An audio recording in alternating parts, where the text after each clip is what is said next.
अब हम प्रश्न क्रमांक तीसरे का फर्स्ट सवाल कर रहे हैं, जिसमें लिखा हुआ 1/√2। ठीक है, 1/√2। तो हम इसके विपरीत मान लेते हैं, माना कि 1/√2 एक परिमेय संख्या है। एक परिमेय संख्या है। क्या मान लिया हमने? उसको परिमेय संख्या मान लिया।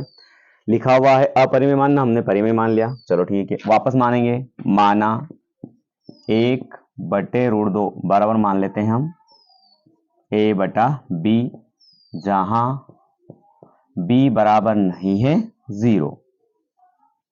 यहां a और b पूर्णांक है। क्या है? a और b पूर्णांक है तथा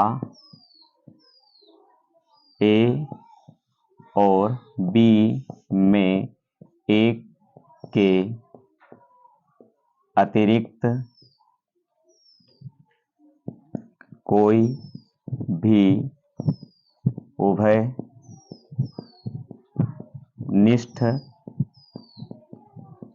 गुणनखंड नहीं है। इतना हो गया। ठीक है, इसका अर्थ क्या है? यहां a और b पूर्णांक है तथा a और b में 1 के अतिरिक्त, मतलब a और b जो हम लेंगे इसमें एक के अलावा कोई भी दूसरा उभयनिष्ठ गुणनखंड नहीं होना चाहिए। इसका मतलब समझते हो आप?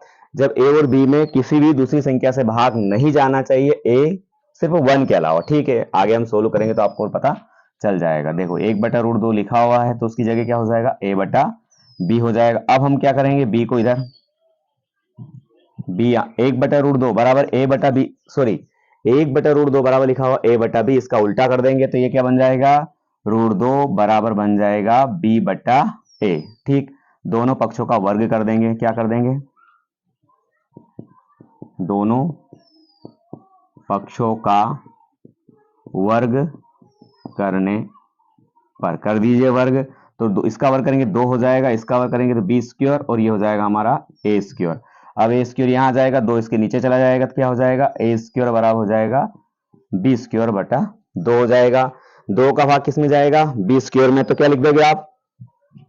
चूंकि 2 b² को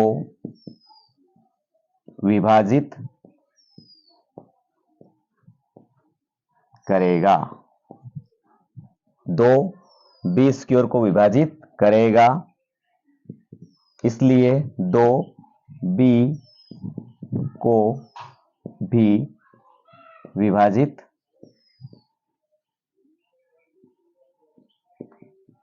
करेगा। यहां क्या लिखा हुआ है?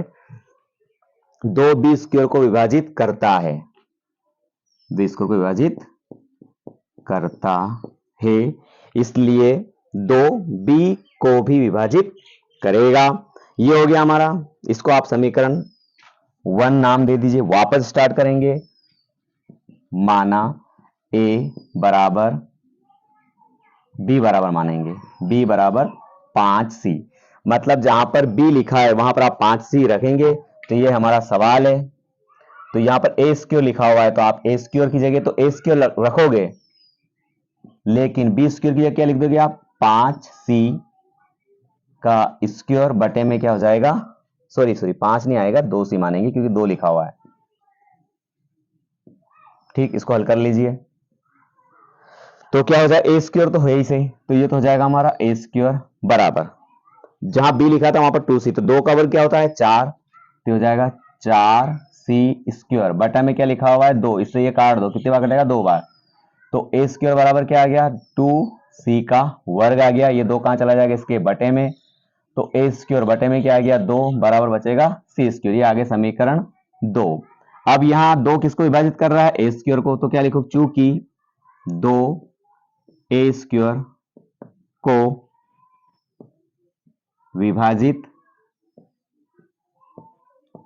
करता है, इसलिए 2a को भी विभाजित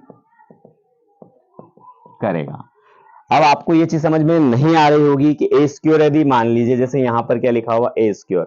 मान लो यहां पर कोई भी संख्या है, मान लो जैसे 4 है, तो क्या वो 2 से विभाजित हो सकता है? उसका वर्गमूल निकालेंगे तो कितना आएगा? 2, वो भी 2 से चला जाएगा। तो क्या लिखा आपने? ए स्क्वायर 2 से विभाजित होगा तो ए भी 2 से विभाजित हो जाएगा। इतना समझ में आ गया। लेकिन आप एक बात ध्यान देना, समीकरण 1 और 2 को देखना। ये आपकी समीकरण 1 है और ये आपकी समीकरण 2 है। ठीक है, इन दोनों समीकरण में किससे भाग जा रहा है? 2 से जा रहा है। यहां पर किससे जा रहा है? 2 से जा रहा है। हमने जब समीकरण मानी थी तो उसमें क्या लिखा था? 1 के अतिरिक्त कोई भी उभयनिष्ठ गुणनखंड नहीं होना चाहिए, लेकिन यहां पर क्या आ गया? आपका 2 आ गया है। तो क्या करोगे? आपको यहां लिखना है कि समीकरण 1 व 2 से,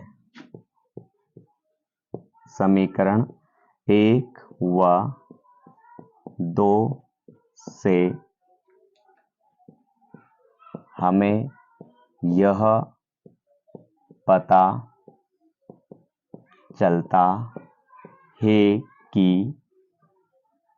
ए और बी में उभयनिष्ठ गुणनखंड 2 है। क्या लिखा आपने? ए और, देखो क्या लिखा हमने, समीकरण 1 व 2 से आपको यह पता चलता है कि ए और बी में उभयनिष्ठ गुणनखंड क्या आ गया? हमारा 2 आ गया है। तो हमारी जो हमारी कल्पना के विपरीत, क्या कल्पना करी थी हमने? ये माना था कि नहीं, 1/√2 बराबर a/b हो गया। फिर इसमें उभयनिष्ठ गुणनखंड क्या माना था आपने? a माना था। वहां पर कितना आ गया? 2। विपरीत है यह विरोधाभास,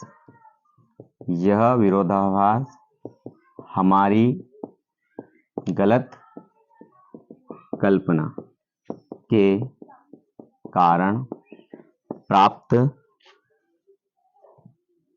हुआ है कि, क्या हुआ? यह विरोधाभास हमारी गलत कल्पना कारण प्राप्त हुआ है कि 1/√2 एक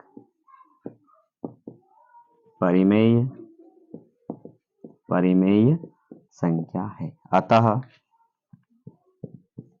हम यह निष्कर्ष